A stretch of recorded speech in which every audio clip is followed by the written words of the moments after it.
Hello family, Ram Ram प्रणाम। मैं चनकला देवी अपने चैनल में आपका स्वागत करती हूँ। सोहर गीत के साथ अच्छा लगे तो लाइक सब्सक्राइब कमेंट करिए। सूतल रली धन पालंगिया राजा से आरज करें हो, राजा मोर मन करे लाटी कुरा मन भावेला हो। स्वामी मोर मन करे लाटी कुरा मन भावेला हो। इतना बचन स्वामी सुन ले सुनाऊं नहीं पावेला हो। बहनी जप सीखी गई ले बजरिया टिकोरा ले आवेला हो।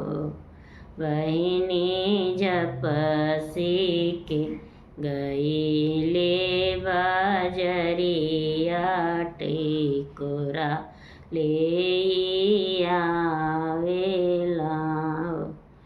मचिया बैठली सासु बीरैया एक बोले बीरैया एक बोलली हो।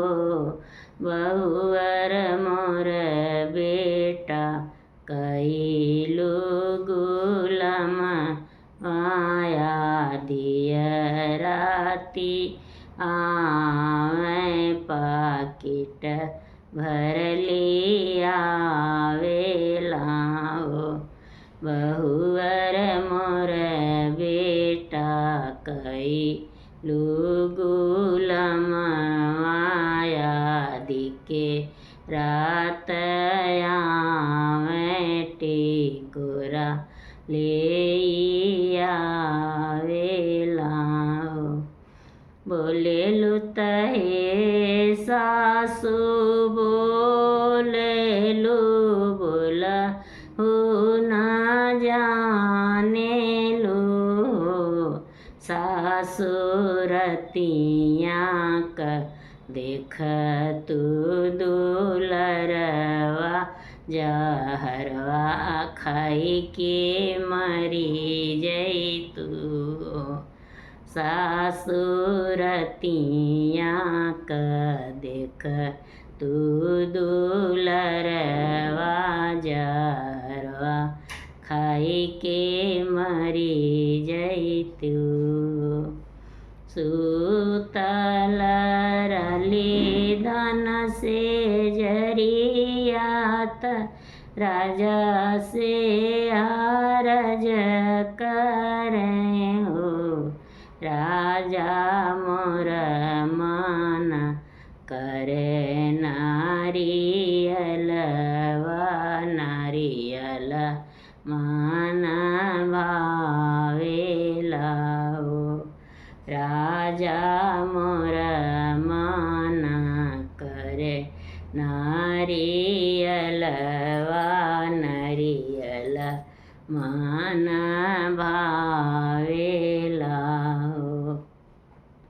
इतना बचन स्वामी सुनल ही नाही पावेला हो। स्वामी चली देल हटिया बजरिया नरी लले आवेला हो। स्वामी चली देल हटिया बजरिया नरियल ले आवेला हो।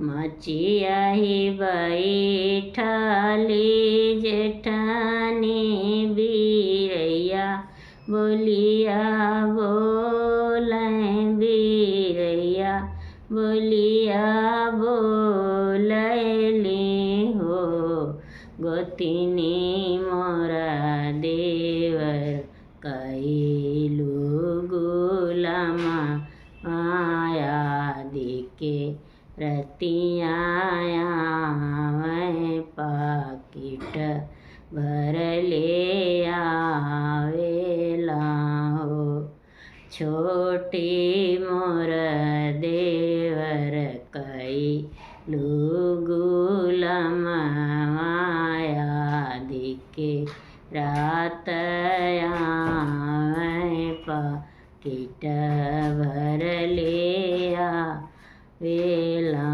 हो बोले लुत हे दीदी बोले लू बोला हो ना जाने लू बोला हो ना जाने लू दीदी रतिया का देख तू दुलरवा अलग होई जा तू अलग होई जा तू ना हो दीदी रतिया का देख तू दुलरवा अलग होई जा तू ना हो सूतल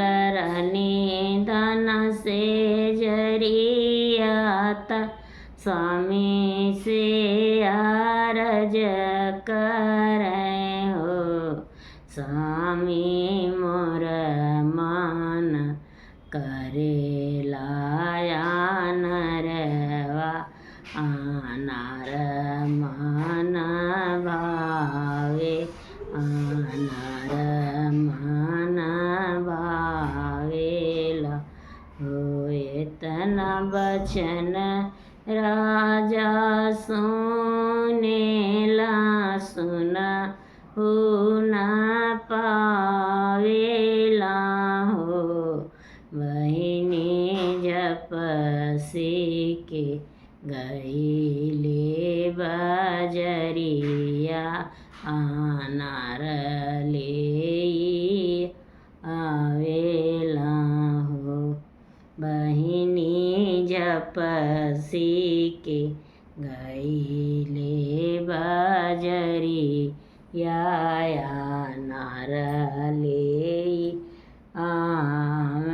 आनार ले आवेला हो सुपली जे खेलती ना नदिया बीरैया एक बोले बीरैया बोलिया बोलैली हो भाभी मोर भैया कैलू गुलामा आधी की रतियाया मैं पाकिट भर ले आवेला हो भाभी मोर भैया कैलू गुलामा माया धिके रात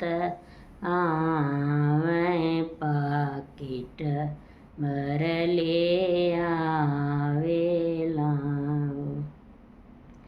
बोललु तहे ननदो बोललु बोलहु ना जाने लो ननदो रतिया का देख तू दुलर वास ससुरवा चली जा तू ससुरवा चली जा तू ना। हेलो फैमिली, मेरा सोहर गीत कैसा लगा है लाइक सब्सक्राइब कमेंट करके बताइए।